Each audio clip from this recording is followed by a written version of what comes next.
everybody, Craig Warrack here and welcome back to part 5 of my Secret Santa custom project for 2015, in which I am making the X-Men villain, Apocalypse. In the previous episode I sculpted Apocalypse and now I'm at the stage where I'm going to paint him.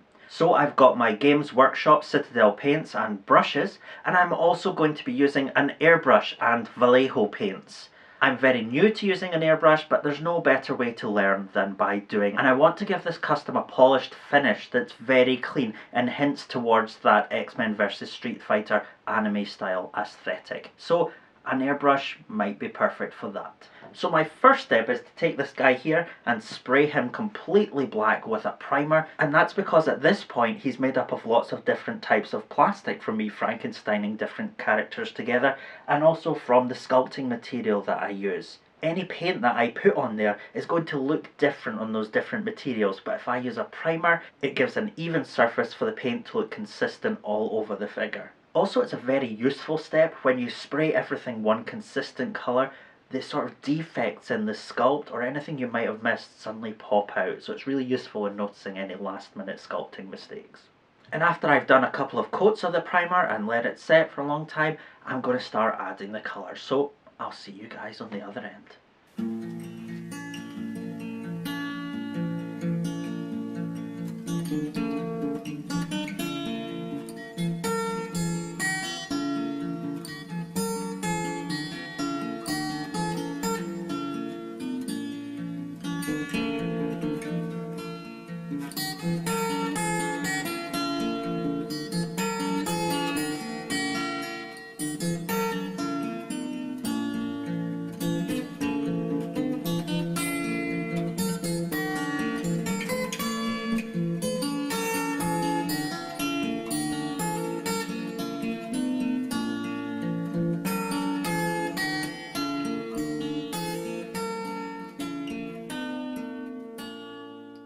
And here's Apocalypse all painted up. As you saw in the time lapse, I was using my airbrush to do some black and white testing of the tones on the figure to check for any sculpting imperfections, and I went back and sorted them before starting to apply the colour. And this was my first time using Vallejo metallic airbrush paints, and I found them very challenging to work with. Not only because they have to be thinned down, otherwise they clog the fuck out of your airbrush, but also because while they give you a nice shimmering tone, they do actually give a very flat and contrastless tone. So again, as you saw me doing, I went back in with my paintbrush and started dry brushing and using a couple of washes just to bring out some highlights and darken some of the shadows. I feel I just don't have the level of control needed with the airbrush to do things like the facial detail, so I resorted to using my brush for that as well.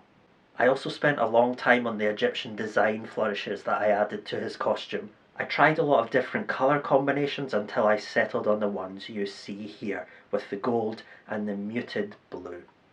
And of course, I also extended that metallic airbrush paint job to all of his interchangeable hands and weapons. And I have to admit that painting this guy was a huge challenge for me. I found the balancing of the black and the blue to be very difficult, and then adding that in these flat metallics and having to dry brush onto them without losing that metallic sheen, it was all very complicated and I had to go back and forth on it a lot. But I'm really happy with how he's turned out at the end of the day. So Apocalypse is all painted up and ready to go, but it is Christmas and no one should be alone on Christmas, so I've got a little surprise for Apocalypse here, and I guess for you guys too. All the time I've been working on this guy, I've also, on the side, been working on someone else. It's like a custom action figure affair. But I'm sure En Saboneur won't mind, because the Alfred to his Batman, yes, his eternal living stone butler, Ozymandias, is also going to be going with him. Hopefully you won't be able to tell under there, but Ozymandias is a Star Wars Black Series Obi-Wan figure. The skirt piece is from a Star Wars Black Series Emperor Palpatine. If you've read any Marvel 616 stories with Apocalypse, you may well have come across this character. As I said, he's essentially his butler. He was originally the king that tormented En Saboneur and his Egyptian nomadic tribe, but when Apocalypse ascended to his celestial power, He transformed Ozymandias into his servant of living stone. Ozymandias is blind, but is cursed to forever witness the future and feel compelled to carve it into stone. Hence his mallet and chisel here.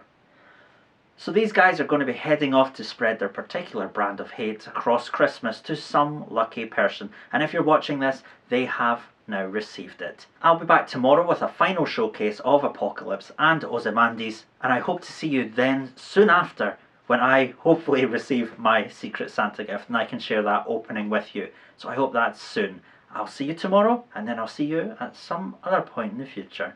If I don't see you before Christmas, have a very Merry Christmas, and of course, a Happy New Year. Bye.